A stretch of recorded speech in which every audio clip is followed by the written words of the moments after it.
A German origin musical artist group called Kraftwerk launched a musical album Man Machine in the middle of 1978. But their music sounded quite insanely different from the contemporary music genres. Their beats sound similar to today's popular electronic dance music. Really, I don't think so. I think it sounds very different, very unique.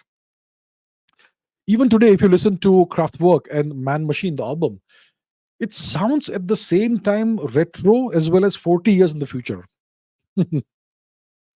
It doesn't sound like today's electronic dance music from my perspective. Okay, even today it sounds futuristic but retro. It's weird, and their music is so addictive that one cannot stop it without finishing the track. How did they produce such music 50 years in the past? Well, you've always had some people who could produce tremendous who there's always been people who think different, who are creative, and who are unlike everybody else. So Kraftwerk is a great example. Let me give you another example. Let us go to Google, and there is a genre of music called acid house.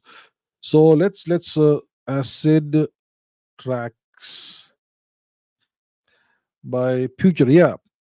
So this comes out when in 1987 or 88, and I will not play the music obviously over here because it would give me a copyright strike. But it is very much available on YouTube. I think it's from 1988, and this is the music track, which is insane actually. If you listen to it, it's got that what I forget the instrument that's used, the 303, right? No, not this. Okay, it's got a very unique sound, the kind of sound that was never heard before, and it is considered to be this track was considered to be the originator of the acid house genre, and it came out in 1987 or 88. But then they discovered an album from 1980, 10 ragas to a disco beat, by Charanjit Singh from 1980, a Bollywood musician. Okay, and if you listen to it, that is actually the first acid house album. So there have been musicians like these who are completely obscure, whose music never took off at the time, but today, if you listen to it, you'll be blown away.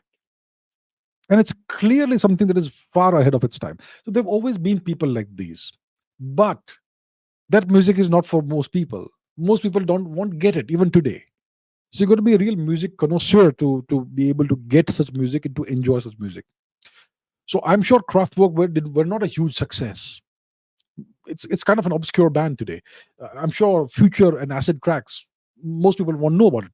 I'm sure most people don't know about the late Charanjit Singh, who passed away a few years ago. But these people have been the pioneers. Who remembers Nick Drake? Almost no one does. He was the Van Gogh of music. He died at the age of 26.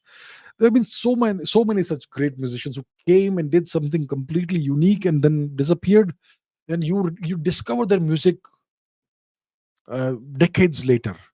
Decades later. Uh, yeah, I can give you more examples, but I won't go and do that because I could spend 2 hours doing that. I could spend 2 hours digging out unknown gems that I am aware of. But I won't be able to play the music first of all because you can't do that.